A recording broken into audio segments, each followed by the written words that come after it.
Hello दोस्तों, twin techno में आप सभी दर्शकों का स्वागत है।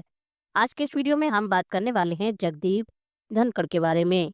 जगदीप धनखड़ का इस्तीफा, क्यों यह इतनी बड़ी खबर है। भारत के उपराष्ट्रपति का इस्तीफा एक सामान्य राजनीतिक घटना नहीं है, खासकर जब वह अपना कार्यकाल पूरा होने से पहले ही पद छोड़ दे। जगदीप धनखड़, जो 2022 में इस पद पर आए थे, ने 2027 तक के लिए शपथ ली थी, लेकिन जुलाई 2025 में उन्होंने अचानक इस्तीफा दे दिया है। यह घटना सिर्फ भारत में ही नहीं, बल्कि इंटरनेशनल मीडिया में भी सुर्खियों में छा गई है। बीबीसी, एएल, न्यूयॉर्क टाइम जैसे बड़े संस्थाओं ने भी ये सवाल पूछा है, भारत के वाइस प्रेसिडेंट ने अचानक इस्तीफा क्यों दे दिया। इस्तीफा की आधिकारिक वजह, स्वास्थ्य कारण। धनखड़ जी ने राष्ट्रपति को जो पत्र में लिखा है, उसमें उन्होंने आर्टिकल 67(a) का हवाला देते हुए इस्तीफा देने का कारण बताया। स्वास्थ्य संबंधी समस्याएं। यह पहली बार हुआ है जब कोई उपराष्ट्रपति हेल्थ ग्राउंड्स पर बीच में ही हट रहे हुए। उनकी उम्र और स्वास्थ्य की स्थिति पहले से चर्चा में थी।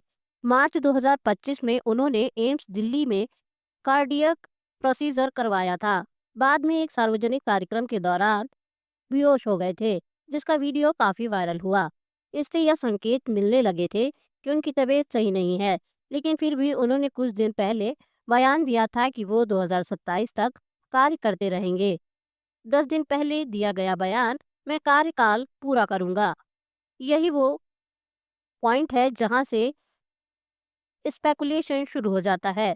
धनखड़ साहब ने सिर्फ 10 दिन पहले एक सार्वजनिक बयान में कहा था, I will retire at the right time, August 2027। अब सवाल उठता है, ऐसा क्या हालात बन गए जो 10 दिनों में ही उन्होंने अपना निर्णय बदल लिया। क्या तबीयत इतनी ज्यादा बिगड़ गई है या फिर कोई और कारण भी छिपा हुआ है। मीडिया और सोशल मीडिया पर अटकलें। उनके अचानक फैसले के बाद सोशल मीडिया पर कई तरह की अटकलें लगाई जाने लगी हैं। क्या यह केवल हेल्थ इशू है या पॉलिटिकल प्रेशर भी है।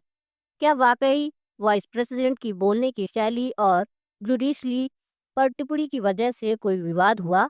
लोग संभावित नए उपराष्ट्रपतियों के नाम भी गैस करने लगे हैं। किसी ने बिहार से नेता को प्रोटेक्ट किया, किसी ने साउथ इंडिया से, लेकिन आधिकारिक तौर पर अब तक कोई नाम तय नहीं किया गया है। जुडिशरी पर टिप्पणी। धनखड़ की बेमिसाल बेबाकी। धनखड़ जी की पहचान एक बेबाक और स्पष्टवादी नेता के तौर पर रही है। उन्होंने हाल ही में जुडिशरी को लेकर एक ऐसा बयान दिया जो भारत के किसी भी वाइस प्रेसिडेंट ने शायद ही कभी दिया होगा। उन्होंने कहा, हाई कोर्ट के जज के सरकारी आवास पर बड़ी मात्रा में नगद कैश मिला। यह क्रिमिनल एक्ट है और तुरंत एक्शन होना चाहिए। यह बात उन्होंने किसी और रिकॉर्ड इंटरव्यू में नहीं, बल्कि सार्वजनिक कार्यक्रम में कही।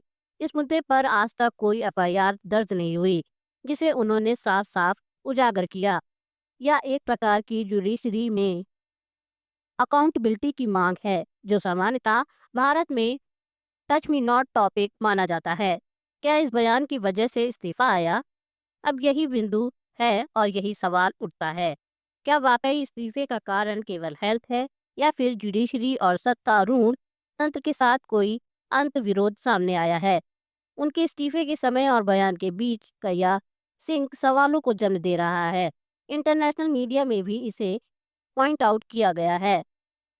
अब आगे क्या? अगला उपराष्ट्रपति कौन? अब पूरा देश देख रहा है कि who will be the next vice president of India. क्या कोई अनुभवी सांसद इस पद पर आएगा या फिर कोई युवा चेहरा लाया जाएगा? क्या राजनीति तुलना और संतुलन साधने के लिए दक्षिण भारत या पूर्वी भारत में कोई नेता आएगा? जैसे ही कोई नाम सामने आता है, उसकी चर्चा जोरों से शुरू होगी। फिलहाल किसी का नाम आधिकारिक तौर पर घोषित नहीं हुआ है,